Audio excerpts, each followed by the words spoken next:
A gente já vai começar aqui a nossa conversa com o Andrei Cheritan, historiador que trabalha com a sua dissertação de mestrado, que se chama Lembranças e Lantejoulas, o documentário Dizzy Croquettes e a criação de uma memória sobre o desbunde na ditadura civil-militar. Só dando um tempinho aqui para o pessoal chegar. Mas eu já vou chamar aqui o Andrei para a gente conversar.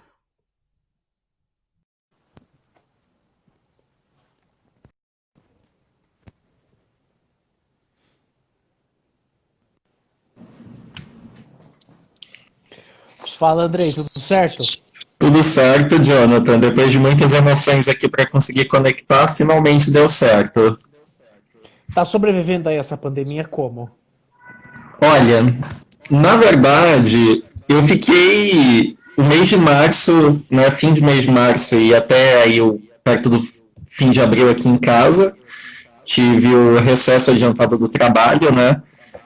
Mas Uhum. desde o fim de abril eu voltei a trabalhar pessoalmente, né? Então, indo presencialmente na escola, né? Trabalho como agente de organização escolar, que é o novo nome, né, para a junção do cargo de inspeção e secretaria, mas recebendo por um só, né? Fazendo dois trabalhos recebendo por um.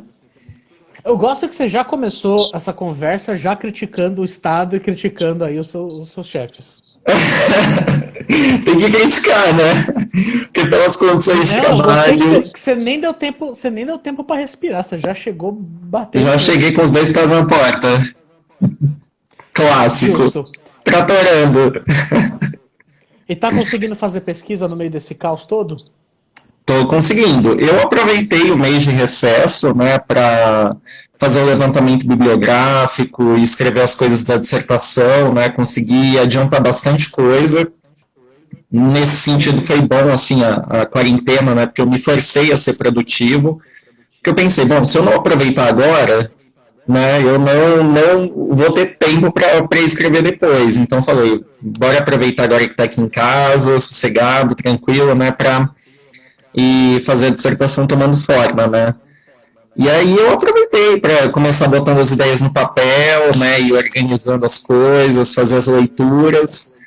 Até quando E, você tem enfim, para terminar tudo? Essa olha, é o uma meu pergunta com muito plano gatilho, hein? é. Essa é uma pergunta com muito gatilho. Quando é que você tem que terminar Olha, essa dissertação? eu tenho planos, assim, de terminar até aí pelo menos próximo do fim de janeiro, né? Porque em Uhum. fevereiro eu quero fazer a qualificação. E na metade de junho eu quero fazer a defesa, né? E isso eu já tenho como certo, não pretendo alterar esses planos, né? A ideia original, na verdade, era para fazer em novembro, né? Porque assim como Cuidado, todo Andrei. mundo, é, 2020 olhou para os nossos planos e deu altas risadas. Então, totalmente, porque eu realmente nem imaginava que a pandemia ia durar tanto tempo, né? Como muitas pessoas eu pensei, uns 2 meses a situação volta a se normalizar, né? Cá estamos aqui em novembro e a situação ainda não está nem um pouco normalizada. Então eu fui não, tá bem forçado a caótica. postergar o prazo de qualificação, né? Justo. E quando é que eu vou ter a primeira versão no meu escaninho para poder analisar?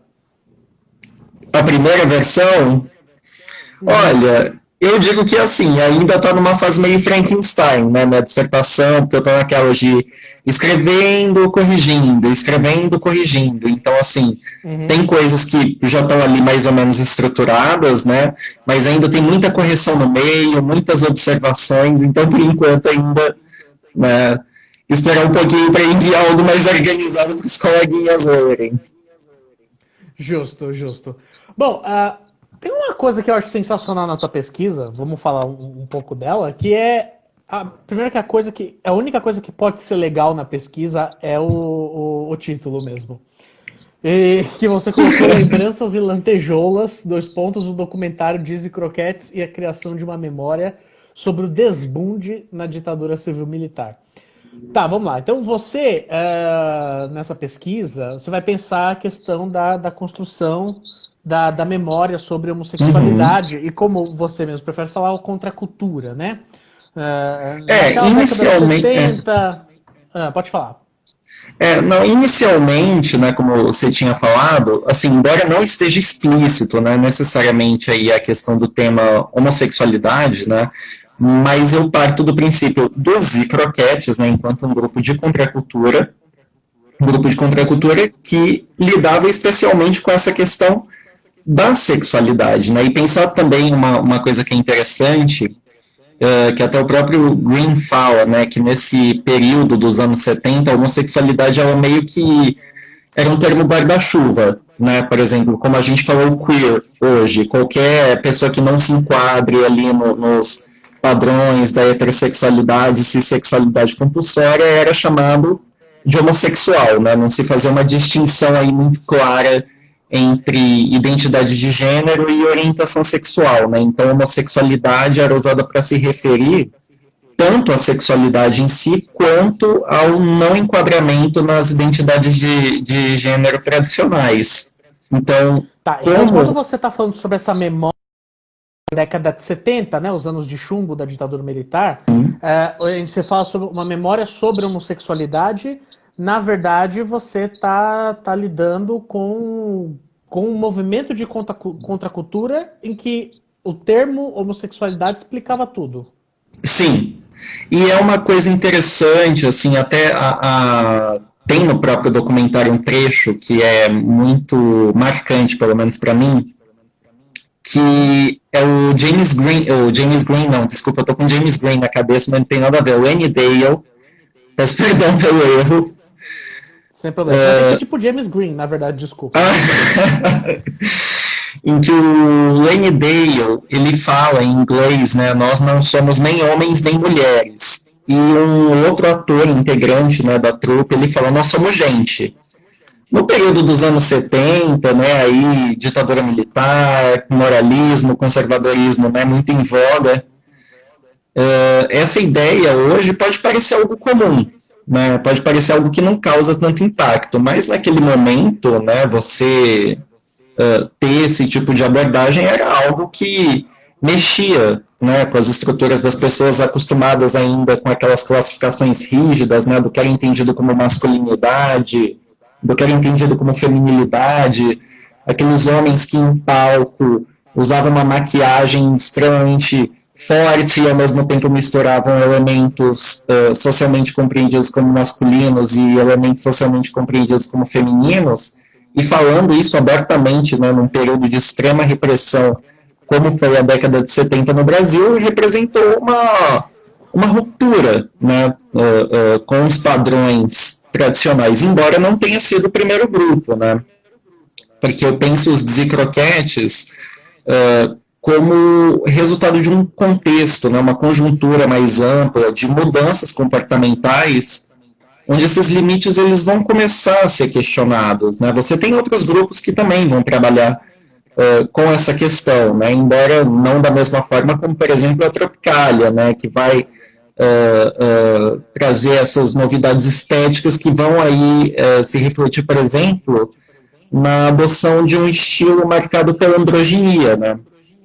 Então eu vejo os Croquetes como uma continuidade, né, como um resultante dessa conjuntura mais ampla de mudanças comportamentais, né, que vão influenciar aí toda uma geração, né? Não vejo eles como os iniciadores, né, mas como um dos representantes desse contexto muito específico. Tá, e como é que você chegou nesse tema pensando em todos os motivos que podem, os acadêmicos, pessoais? Eu acho que todo tema que a gente vai trabalhar, acho que sempre tem um pouco de motivo pessoal do porquê certas coisas despertam o nosso gosto. Como é que você chegou nesse tema? Você chegou na graduação a pesquisar, a fazer monografia, TCC, iniciação científica sobre isso? Ou está sendo no mestrado a sua primeira experiência de pesquisar esse objeto? Então, na verdade, assim, é uma longa história, né? Eu costumo brincar que... A gente tem tempo. Eu costumo brincar que não fui eu que encontrei meu tema de pesquisa, que foi meu tema de pesquisa que me encontrou, na verdade, né? Eu lembro que eu estava na graduação e a gente tinha uma bolsa que era de auxílio socioeconômico, mas para que nós tivéssemos acesso a essa bolsa, a gente tinha que ter um projeto de pesquisa. E eu não tinha a mínima ideia do que eu queria pesquisar. Até que uma colega me trouxe um livro do James Green, O Além do Carnaval. Ela botou nas minhas mãos e falou assim: você deveria ler esse livro porque ele é a sua cara. Eu comecei a folhear, assim, sem nenhuma pretensão, né? Até que eu cheguei num capítulo que falava especificamente sobre o sobre o período da ditadura. E aí eu bati o olho naquilo e senti que aquele era o tema para mim. Eu falei, eu gostei desse tema e quero pesquisar isso. Mas ainda era um recorte muito amplo, né? Até que a gente tinha uma disciplina de iniciação científica, uma professora, né, minha me questionou por que eu não pesquisava, né, nesse contexto da ditadura, que foi marcado pela repressão, pelo conservadorismo, pela censura, por que eu não pesquisava sobre como nesse contexto tão repressivo, grupos como, por exemplo, os Secos e Molhados, né, conseguiram conquistar tanto sucesso e tanta visibilidade em um momento tão, como é que eu posso falar, distópico, né? E foi uma coisa que eu fiquei encucado com isso na minha cabeça, né? E a partir dos Secos e Molhados, comecei aí a pesquisar sobre outros grupos, né? Nesse momento que ela me deu essa deixa, eu senti que eu tinha encontrado o tema para desenvolver meu projeto de mestrado. E aí a minha ideia original, na verdade, né, não era nem pesquisar cinema nem memória. Era pesquisar o uso do corpo, né, linguagem visual e corporal, como instrumento de enfrentamento ao regime. Mesmo que não se desse por uma via de engajamento, né, mas pela via comportamental. E aí eu queria pesquisar, né, comparar Secos e Molhados, Croquetes e a Tropicália, né? Ou seja, queria pesquisar Deus e o mundo em um período extremamente curto, né? Que a gente chega no mestrado naquela empolgação, com um projeto enorme, né? E, enfim. E aí, meu orientador, né? O professor Alexandre Pianelli Godoy, ele falou o seguinte: o seu projeto ele é interessante, mas a questão é que você tem pouco tempo, né, porque o mestrado ele tem um período de duração de 2 a no máximo 3 anos, você não vai conseguir pesquisar tanta coisa ao mesmo tempo, cada fonte que você vai utilizar tem uma metodologia de análise específica, e assim, entre você pesquisar muita coisa ao mesmo tempo e ter uma análise que vai acabar ficando rasa, né, porque é muita coisa para ser analisada ao mesmo tempo, é melhor você focar em um único grupo e fazer uma análise mais aprofundada sobre esse único grupo. Dentre os 3, né, o que eu escolhi foram justamente os zicroquetes, que não eram tão pesquisados, né? Esse fato de não ser um grupo tão trabalhado como, por exemplo, Tropicália ou Secos e Molhados, né, meio que me estimulou a entrar nesse tema, né? Peguei justamente um grupo que era menos pesquisado e que não tinha tantas informações assim a princípio, né? E uma das coisas que eu queria utilizar era um trecho do documentário extra, né, do DVD, que o DVD dos Zicroquetes tem 2 CDs, o CD do documentário e o CD dos extras. Esse extra é uma apresentação que o grupo fez em Paris, em 1973, e foi filmado por uma estação de televisão alemã. Né, não é especificado qual estação que é. E aí o meu orientador também falou o seguinte: já que você vai utilizar esse extra, você tem que levar em conta que ele está diluído ao longo do documentário. Então você vai ter que analisar o documentário de qualquer forma. E eu falei, ok, minha fonte, né, vai ser o documentário. Mas eu não sabia o que eu iria pesquisar dentro desse documentário. Né? Eu nunca tive uma experiência de pesquisa com cinema, nem com nada. Foi uma completa aventura. Até vou fazer uma pausa agora, porque eu acho que tem umas coisas interessantes pra gente falar em cima disso que você falou antes da gente comentar. Porque eu tenho uma curiosidade bem particular sobre a questão de estudar um documentário, do documentário ser o seu objeto. Mas antes disso, tem umas coisas interessantes que você falou, do tipo de chegar para uma pesquisa do mestrado, ser aprovado para o mestrado e descobrir que talvez você vai ter que mudar a sua pesquisa radicalmente. Isso é uma coisa interessante para mostrar que ninguém precisa chegar pronto para uma pós-graduação. Não. Já... Pode falar. Eu até falo com muitas pessoas que dizem assim, eu quero ir para o mestrado, né? Eu tenho ideia de pesquisar determinado tema, mas eu tenho medo que não seja aceito.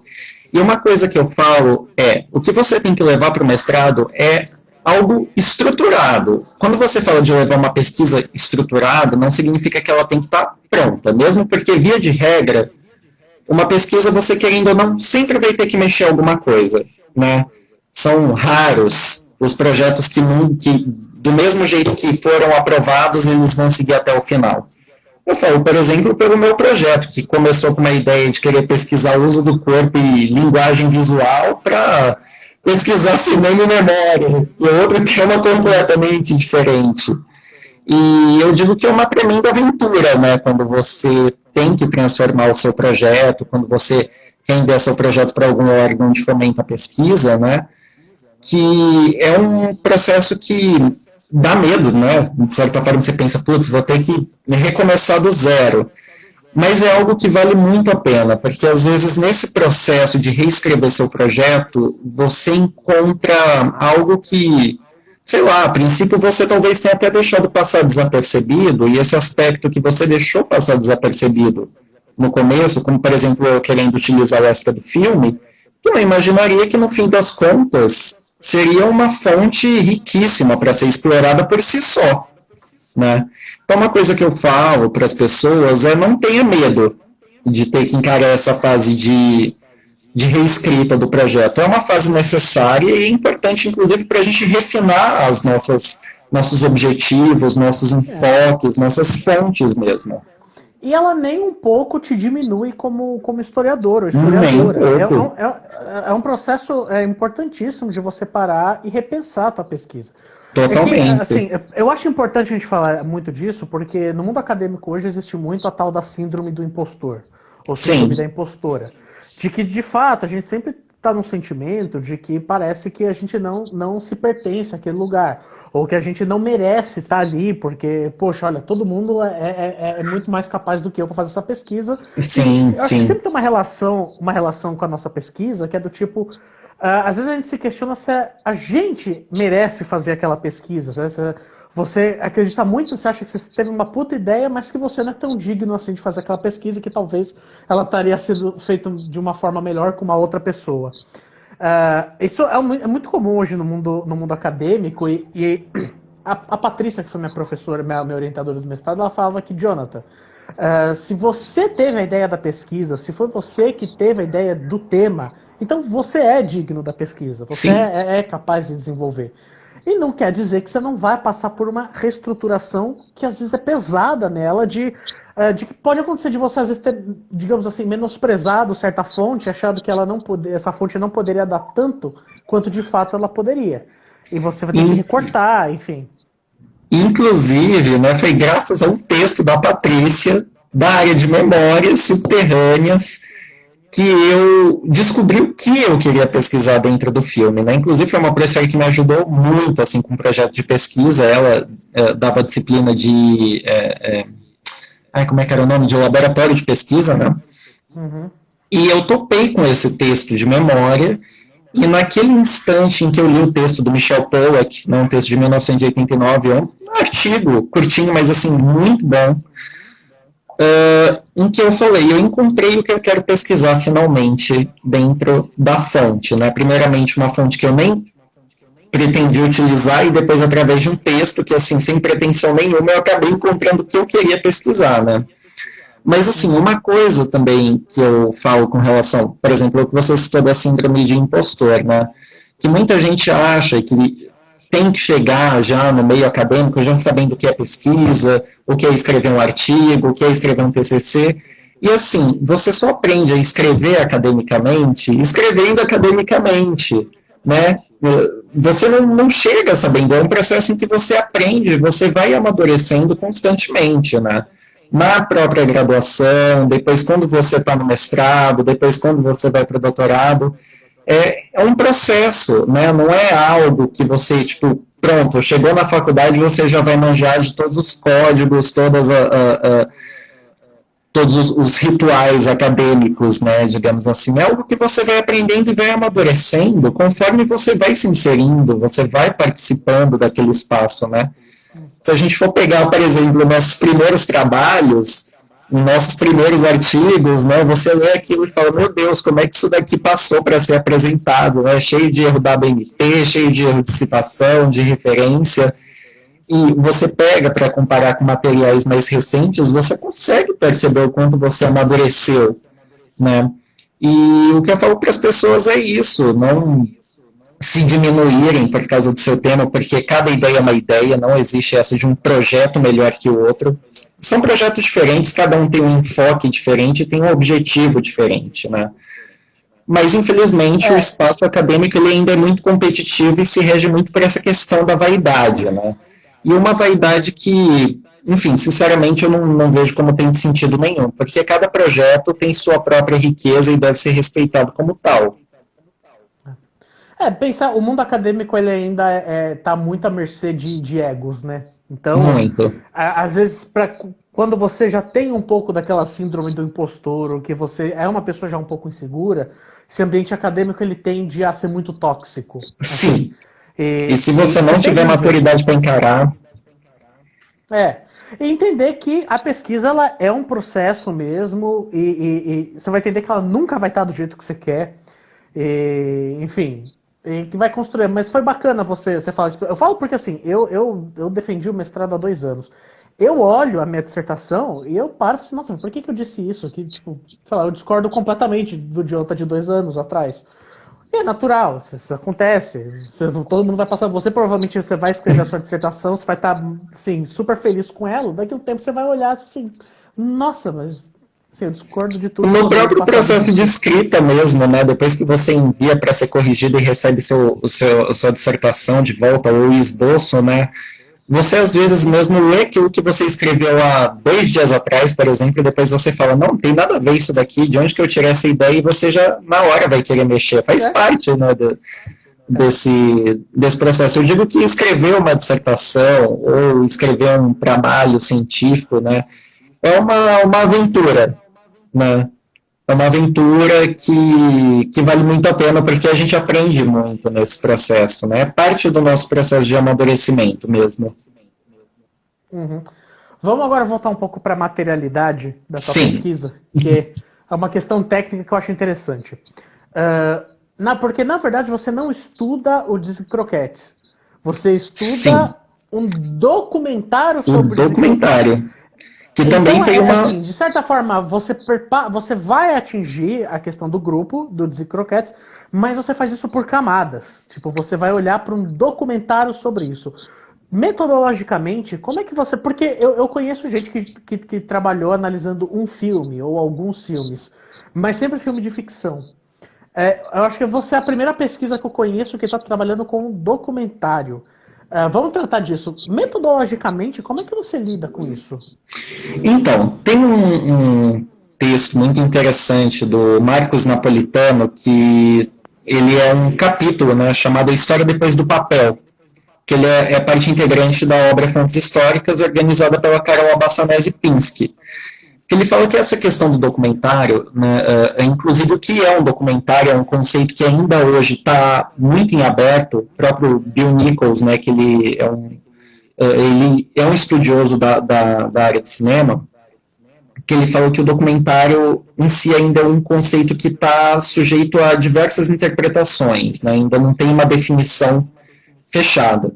Voltando ao que fala o Marcos Napolitano, né, ele fala que essa inclusão, por exemplo, de imagens, filmes, né, tanto de ficção quanto de documentários, ainda são um aspecto muito recente na área historiográfica. Né? Inclusive, eu estava até assistindo uma entrevista que você fez, que falava sobre o estudo, né, da história em quadrinhos, e que fala como a história ainda ela é uma área conservadora, né, com relação a isso. Se olha com muita desconfiança, né, para os materiais que não sejam as tradicionais fontes escritas, né.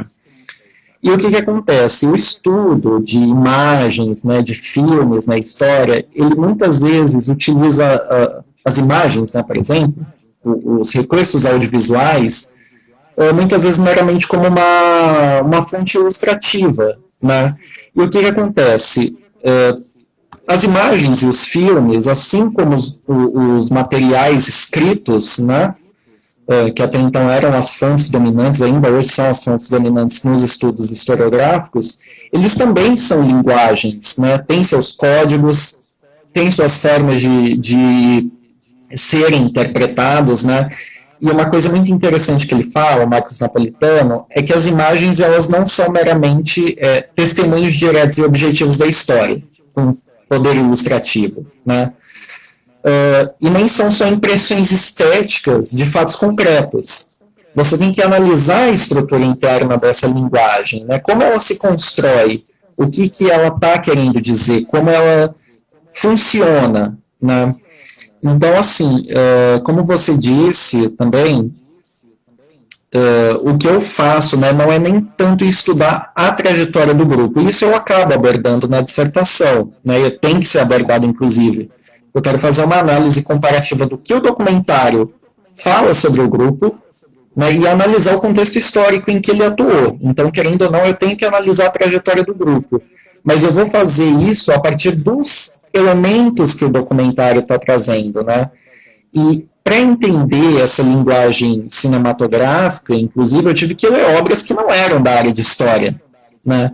Uma obra introdutória muito boa para quem tiver curiosidade, que vale a pena ler, é a obra do Marcel Martin, A Linguagem Cinematográfica, que ele vai explorar ali em detalhes, né, os aspectos estéticos, que muitas vezes a gente pode assistir um filme, achar que é um efeito meramente aleatório, né, o uso de uma determinada cor, de um determinado enquadramento, de um determinado efeito, e que muitas vezes esses elementos, né, em conjunto com a narração, eles vão construir ali o que é dito e a forma como é dito, né? Então é necessário a gente entender ali esses meandros, né, digamos assim, da linguagem cinematográfica. E muitas vezes você vai ter que ler obras que não são da área de história, mas que são da área de cinema mesmo, para entender o funcionamento da sua fonte, né? Não sei se eu viajei muito na resposta, mas...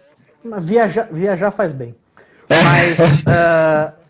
Mas entendendo assim, na seguinte perspectiva, quais são os tipos de pergunta que você faz para o documentário que você não faria caso você estivesse estudando fontes ligadas diretamente ao grupo, ao Desi Croquettes? Quais são as perguntas que você está fazendo para o documentário? O que você está tentando tirar ali? Porque isso eu acho uma coisa muito louca, assim. Você está olhando, na verdade, para a ditadura, mas, na verdade, essa é a grande pegadinha. Você está olhando para um documentário de 2009. Sim.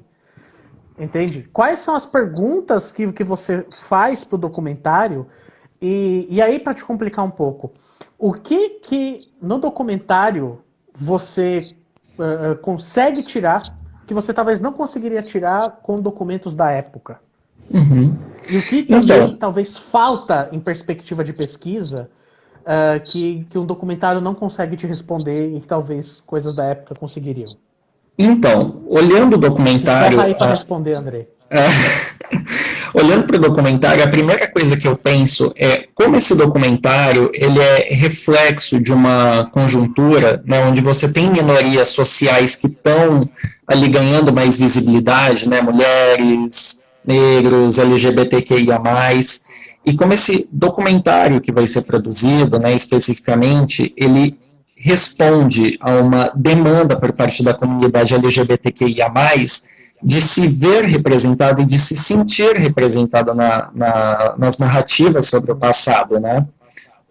Pensar que esse é um tema muito recente, né? Por exemplo, você fala de ditadura, até pouco tempo, tinha pouco material relativo a essa comunidade, né? A esse grupo no período.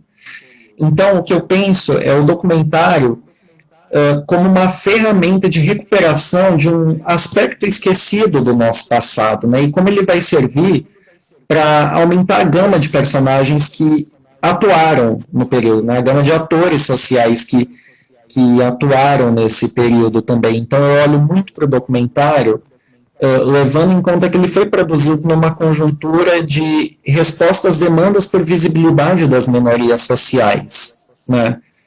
Então, por exemplo, olhar para o documentário onde os homossexuais, né, usando o termo da época, eles não são analisados meramente como vítimas ou como elementos passivos, mas como elementos que participaram e ajudaram a transformar a sua realidade. Mas, lógico, levando em conta o quanto dessa transformação ela realmente teve todo esse alcance que o documentário mostra, né? Porque a gente tem que levar em conta, por exemplo, o aspecto emotivo, né? A Tatiana Issa, que é uma das diretoras, ela era filha do cenógrafo do grupo. Então eu vou tentar entender como essa dimensão emocional ela também vai atuar na forma como ela vai fazer o resgate da história desse grupo, né? E por extensão de uma história da comunidade LGBTQIA+ brasileira. Nesse caso, a diretora ela é um objeto de estudo também. Também porque eu analiso uma entrevista que ela concedeu, né, um ano, que assim, o documentário foi produzido em 2009, mas ele foi lançado em 2010. Né, e em 2010 ela concedeu uma entrevista em que ela fala um pouco das motivações dela. Né. Uma das coisas que eu planejo, inclusive, para a dissertação é fazer uma entrevista com a diretora, né, para trabalhar aí um pouco essas questões das motivações dela com relação ao documentário, né? Que isso é uma coisa que tem que ser incluída também, afinal ela sendo diretora e sendo filha de um dos cenógrafos do grupo, né, com certeza tem uma dimensão emocional, uma dimensão pessoal na forma como esse passado ele vai ser recuperado. Então isso é uma coisa que tem que ser levada em conta, ou seja, além do documentário, né, tem outros aspectos ali que são subjacentes, né, à fonte, como por exemplo as motivações da diretora, né. Cara, uma coisa que se eu não fosse utilizar o documentário, eu nem pensaria em utilizar, e para te falar a verdade, antes de analisar o filme, nem passava pela minha cabeça, eu nem fazia ideia disso, né? E é muito diferente quando você assiste um filme por assistir, depois que você assiste um filme depois de ter lido uma obra teórica da área de cinema, que você vê com olhos completamente diferentes, né? Como os efeitos são utilizados, a forma como a história é contada, como isso vai influenciar no que é levado para o público, que também é um dos aspectos que eu analiso, né? O quanto o filme, embora ele seja um elemento importante, né, para trazer para o presente um elemento que até há pouco tempo estava, né, esquecido, né? Estava aí apagado, o quanto essa leitura que ela faz da atuação do grupo também não pode ser pensada como uma idealização, né? Tá, então aí eu acho que vem uma questão para mim que é importante. Você se sente fazendo uma história da ditadura ou uma história do tempo presente? Os dois. Porque, querendo ou não, eu tenho que falar da conjuntura em que o filme Só vou foi te interromper, produzido. porque eu vou explicar o porquê que eu fiz essa pergunta. Porque o título da tua pesquisa, ela tem uma peculiaridade. Não tem um recorte temporal. Então, assim, eu não sei se essa é uma jogada que você quer deixar em aberto mesmo e foda-se. Tipo, não quero responder nunca isso. Mas, porque essa questão da representação, você está falando documentário e tal, e aí você está falando que você vai entrevistar a diretora, o que então você está trazendo de fato as questões pro século XXI. Você não está olhando a década de 70 necessariamente não são as perguntas da década de 70 que você quer fazer. Ocupa um plano secundário, né? Na Você verdade, tem algum tipo de crise de identidade, assim, recorte temporal na sua pesquisa? não, na verdade eu gosto de andar nesse limite. Eu acho que esse é o grande barato da pesquisa, é de andar nesse limbo, digamos assim, né? Ao mesmo tempo, o foco da minha pesquisa, né, o principal foco é como o presente ele vai analisar o passado. Mas, para entender como esse presente vai analisar ali o período da ditadura, eu tenho que entender também o que foi esse contexto em que o grupo atuou. Então, mesmo que não seja o meu foco principal, né, querendo ou não, eu tenho que analisar a atuação do grupo naquele período, os espaços que eles se apresentaram, como esses espaços, por exemplo, os bares, as boates onde eles se apresentavam, né, são reflexo de um contexto socioeconômico, político, cultural mais amplo em que eles se inseriram, assim como eu vou olhar o documentário como fruto de um questionamento do presente em direção ao passado, né? Então, assim, inicialmente o meu foco era analisar só o período dos anos de chumbo, né? Porque uma coisa que é interessante na historiografia sobre a população homossexual brasileira é que grande parte das obras elas estão mais focadas no período da abertura, ou seja, o período aí pós-1975, né? Onde você tem a formação de um primeiro movimento, né, abertamente declarado a favor dos direitos homossexuais. Então, grande parte das obras que estudam a comunidade no período, elas estão mais focadas nesse momento em que você tem a formação de um movimento organizado por reconhecimento, né, dos direitos da população homossexual. Porém, pouco se fala do período dos anos de chumbo, né? E eu acho interessante como o documentário ele vai resgatar a atuação desse grupo no período dos anos de chumbo, né? Porque mesmo que ele não fale de toda a comunidade homossexual brasileira do período, né? Eu entendo a partir do grupo, né? A partir de uma análise micro, como diz o Carlos Ginzburg,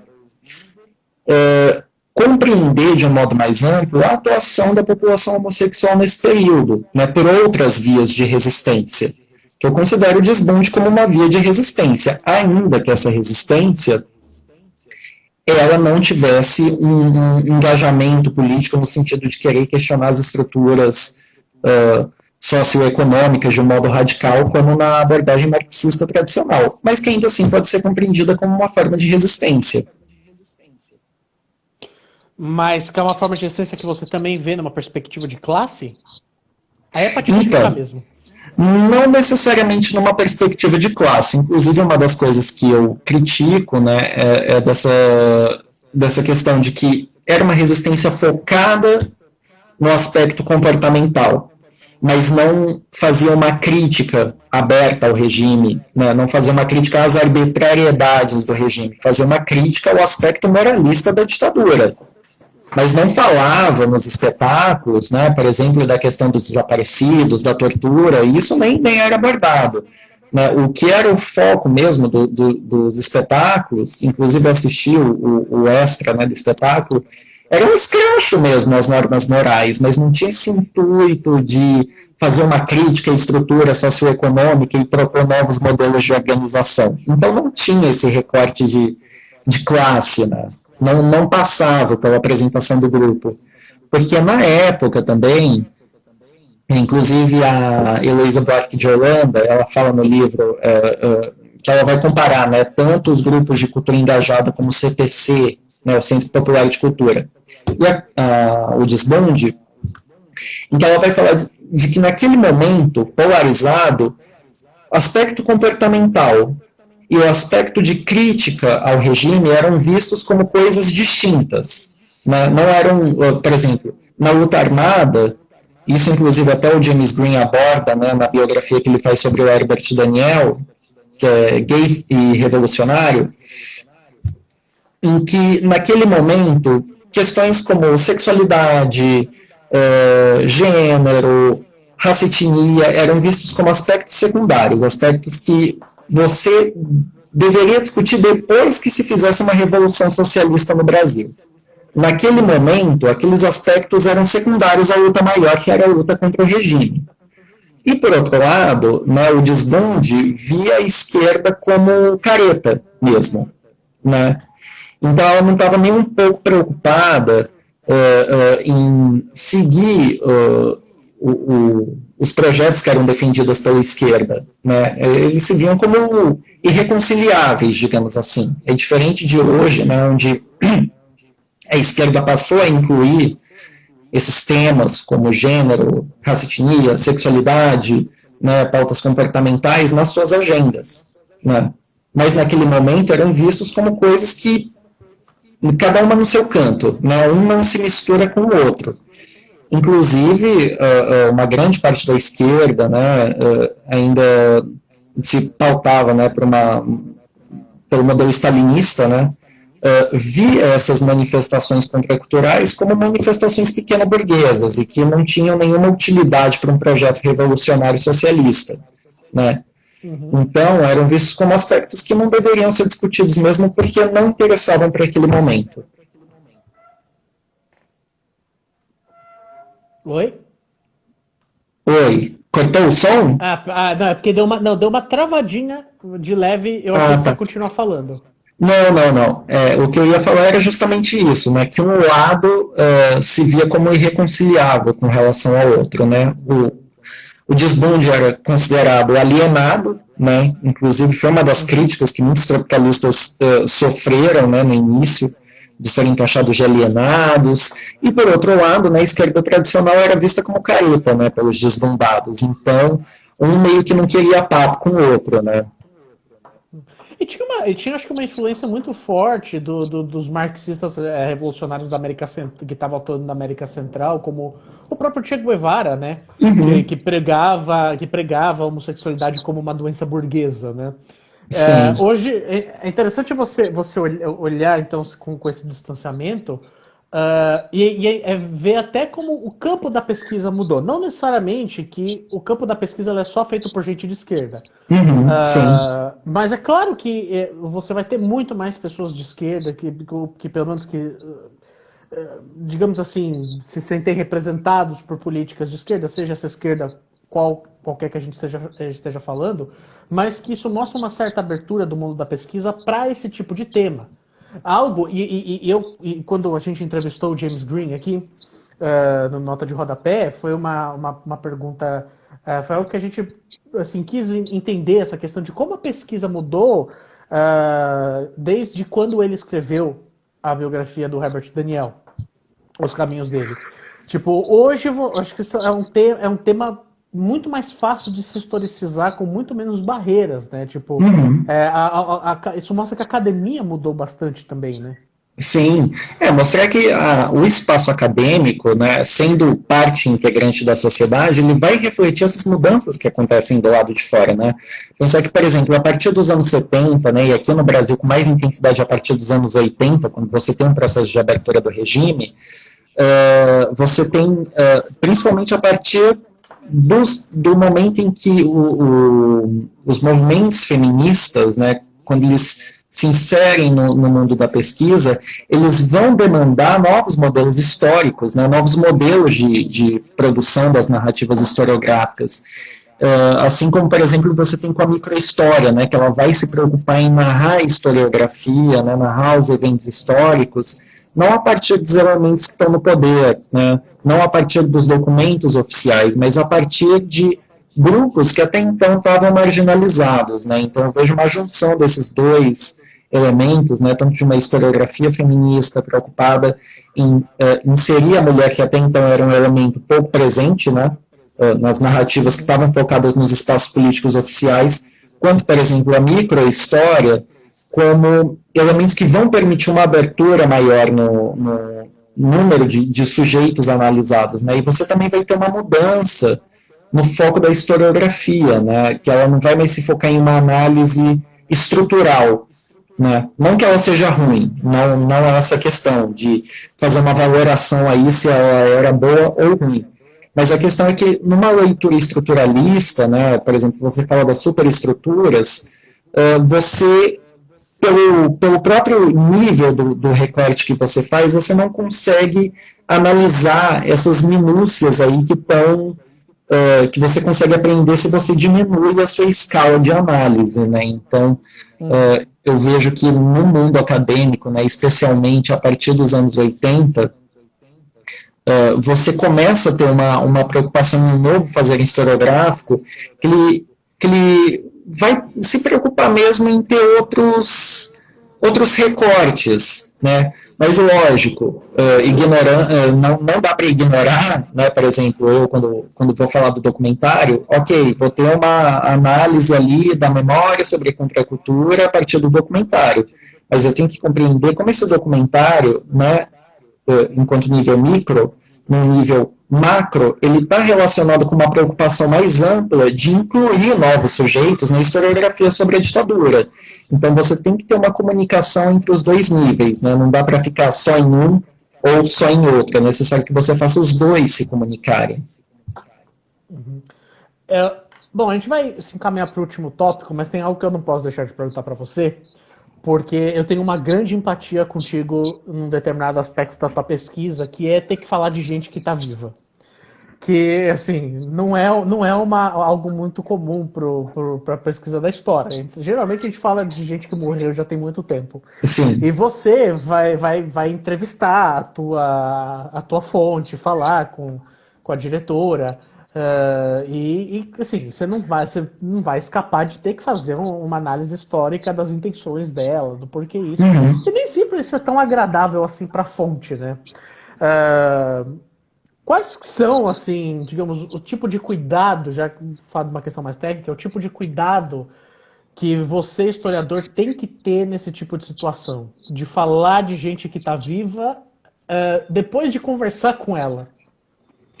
Então, uma coisa que tem que ser deixada bem clara, né, assim, explicar que a intenção da dissertação, né, não é necessariamente só elogiar a fonte, mesmo que nós, enquanto historiadores, não podemos ter essa postura ali apaixonada pela fonte. A gente tem que reconhecer a importância dela, mas também tem que fazer as críticas, né. Inclusive tem um evento que uma colega minha me contou uma vez, que numa banca o moço tinha chamado o diretor do filme, que ele tinha escolhido para analisar na dissertação de mestrado, e durante a banca o diretor se revoltou com o que o menino tinha escrito, né, na dissertação, falando que ele não tinha entendido nada do filme, que ele estava analisando tudo errado, e os professores tiveram que acalmar o diretor e explicar que não, a intenção não era falar mal do filme, mas era fazer uma análise, que sendo uma análise, né, não dá para você ter uma postura só elogiosa.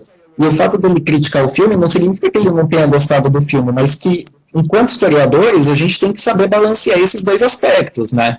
Então, inclusive, isso é uma coisa que eu quero deixar bem clara, né, quando eu for fazer entrevista, de que, mesmo quando eu teço uma crítica ao filme, não significa que eu não tenha gostado do filme, mas que, para o meu projeto, é necessário que eu traga argumentos novos e questionamentos sobre a fonte. Porque se eu não questionar a fonte, eu não vou ter o que escrever, né? E muitas vezes, para você conseguir arrancar essas questões que você faz para a fonte, é necessário que você tenha um olhar crítico e reconheça, por exemplo, o que é deixado de fora, por exemplo, no documentário, né? Uhum. Uma das coisas que eu critico é, por exemplo, a questão como o contexto histórico e cultural do momento ele não é tão explorado. Então, o grupo muitas vezes ele é representado por um olhar ineditista. Isso é um dos pontos que eu parto da minha pesquisa. Por quê? Porque a intenção da diretora, né, eu compreendo a intenção da diretora nesse sentido, muito mais não como analisar as razões desse esquecimento, mas retirar os croquetes desse esquecimento e trazer o seu legado para o público presente. E nesse intuito de trazer seu legado para o público presente, ela vai se focar muito mais na atuação do grupo em si do que as razões que levaram ao seu esquecimento, né? Justamente pelo próprio enfoque que ela dá ao grupo, né? Ela não vai explorar essas razões que permitiram seu surgimento ou seu posterior apagamento. Uhum. Mas, claro, deixando, né, bem especificado que isso não é uma crítica negativa ao filme, mas é uma leitura que eu faço da fonte, né? Engraçado, eu não tive contato próximo com as minhas fontes, obviamente, da minha pesquisa, porque eu estava lidando com jogadores de futebol ganeses. Então não conheço nenhum deles. Mas assim, chegou uma hora que eu estava usando o Twitter deles como fonte de pesquisa. O meu recorte ele acabava em 2014. E é muito difícil por questão de criar um distanciamento. Provavelmente o seu primeiro contato pessoal com Dizzy Croquettes não foi um contato de olhar de historiador. Não, nem um pouco. Não. Na verdade, você gostar. Na verdade, uma coisa que é engraçada... É a mesma coisa... É a mesma coisa, por exemplo, só usando o exemplo do futebol. Tipo, eu não conhecia o futebol por por estudá-lo na universidade. Eu tinha uma ligação antes, e fazer esse distanciamento de algo tão próximo... É difícil. Cara, é muito difícil. Como é que tá sendo isso para ti? Olha, eu costumo brincar que, assim, na verdade, muita gente na graduação, isso quando eu ainda estava na graduação, falava, não, assiste o documentário dos Zizi Croquettes, você vai amar, é um documentário maravilhoso, assiste, assiste, assiste. Eu falava, vou assistir, vou assistir.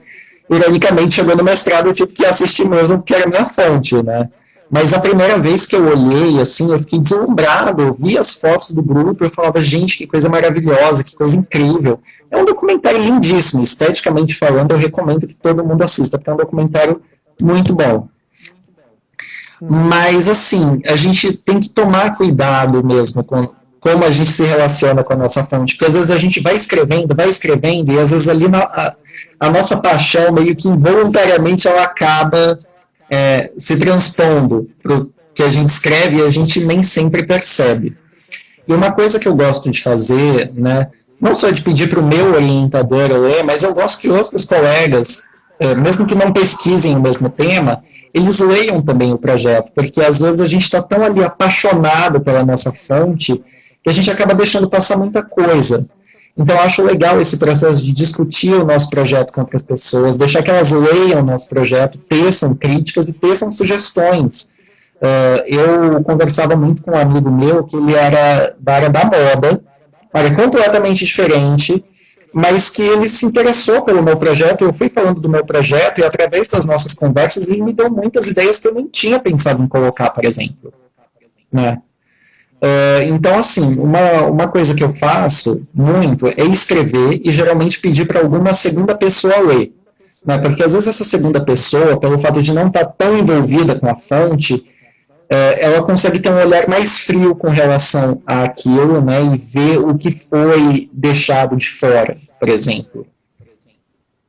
É engraçado, porque provavelmente o Andrei vai ter várias brigas com o historiador Andrei, né? Sim. No tipo, de você perguntar, nossa, como você pode escrever essa coisa sobre o Dizzy Croquette, seu canalha? Pois Aí por pensar, exemplo, não fui eu mesmo que escrevi. uma das críticas que eu faço é que, assim, no documentário, o grupo ele é apresentado como revolucionário. Na minha figura não historiadora, no nível pessoal, né, a gente realmente pode falar, num senso comum, o grupo foi revolucionário, né? Homens com corpo pintado de purpurina, glitter, usando plumas, paetês e uma maquiagem pesadíssima, em plena ditadura, né? Se apresentando, dando sua cara a tapa, aquilo é uma coisa revolucionária. Porém, como historiador, eu tenho que entender que naquele contexto, o termo revolucionário especificamente, ele era utilizado para se referir à esquerda armada. E sem um grupo de desbande, que naquele contexto desbande e esquerda armada estavam em campos completamente opostos, eu não posso tratar um grupo como revolucionário. Eu posso falar que ele teve um impacto, mas mostrar como revolucionário, né, enquanto historiador, eu não posso, porque eu estaria incorrendo em um anacronismo. Revolucionário é uma palavra que tem peso para a história, né? Sim. Né, e no senso comum a gente pode falar que foi revolucionário, mas a partir do momento em que eu vou analisar historiograficamente a forma como o documentário constrói uma memória sobre o grupo, sobre a contracultura, eu tenho que levar em conta que esse termo revolucionário é fruto de um olhar do presente com relação ao passado. Né? Embora eu possa concordar que o grupo realmente foi impactante naquele contexto, eu, enquanto historiador, não posso me referir a ele enquanto revolucionário justamente por essa questão. Né? Então, digamos ali que é um conflito que está presente a todo tempo e é uma linha muito tênue que separa entre o seu aspecto ali, enquanto eu, por exemplo, enquanto Andrei, né? Enquanto Andrei historiador. Então, tipo, muitas vezes a gente tem que ficar atento, né, ali o quanto que a gente não está ultrapassando entre uma linha e outra. Pô, André, foi muito bacana, cara, conhecer um pouco mais da tua pesquisa, saber como que você a estruturou e tá pensando. Eu acho que é um tipo de conversa que pode ajudar muita gente que está pensando a estudar tanto movimentos de contracultura, quanto tempo presente, tanto quanto ir para uma ideia de cinema, documentário, estudar numa perspectiva histórica. Porque eu acho isso muito louco, isso que você faz, de na verdade, tem que fazer uma regressão em camada, sabe? Na verdade, Sim. você tá olhando para o seu objeto que é de 2009, que seu objeto tá olhando para os anos 70. Sim. E assim, isso é Foi muito um bacana, parabéns mesmo. deslocamento, né, muito grande, porque o meu foco inicial era analisar os anos 70, e agora, pela mudança da fonte, eu estou analisando, né, de como esse presente, né, tá olhando para esse passado, e realmente é uma coisa assim, é Sim. uma mudança muito louca mesmo. Mas eu digo que Parabéns é pela sua uma... pesquisa. Hã? Não, parabéns pela sua Ah, pesquisa. obrigado, né, que deu um corte na hora que você falou. Mas, assim, eu digo que, como toda pesquisa, é uma aventura que vale a pena, sabe? Não é um processo fácil, lógico que não, né? Escrever uma dissertação leva tempo, escrever um artigo leva tempo, um projeto também é algo que, né, leva tempo, necessita paciência, necessita muita leitura, e também entender que é um processo de amadurecimento, né? A gente vai se transformando ao longo do tempo, né? Parte desse processo de crescimento, não dá para ignorar isso, né? Mas, assim, eu que agradeço também enormemente o convite, né, nesse contexto de conservadorismo, de negacionismo, desprestígio da ciência, né, que a gente vive, em pleno século XXI, tem que explicar para as pessoas que a Terra não é plana. Eu acho importante ter esse tipo de diálogo, né, e ampliar esse diálogo para além do espaço universitário, né, mostrar o que é uma pesquisa, como é feita, né, e todo o processo que está por trás, né, que não é simplesmente algo que a gente tem ali uma revelação divina, senta e pronto, escreve nossa dissertação. Não, é algo que, né, leva tempo, requer paciência e que não fica pronto de um dia para o outro. Sim, certamente. Bom, então é isso. Eu vou encerrar aqui. Vai estar no Instagram e em breve também no YouTube essa conversa. Foi muito bacana. Parabéns, Andrei. Boa sorte. Obrigado Depois para você compartilha também. com a gente os resultados da pesquisa, tá? Pode deixar. Tchau, Tá bom. Um tchau. abraço.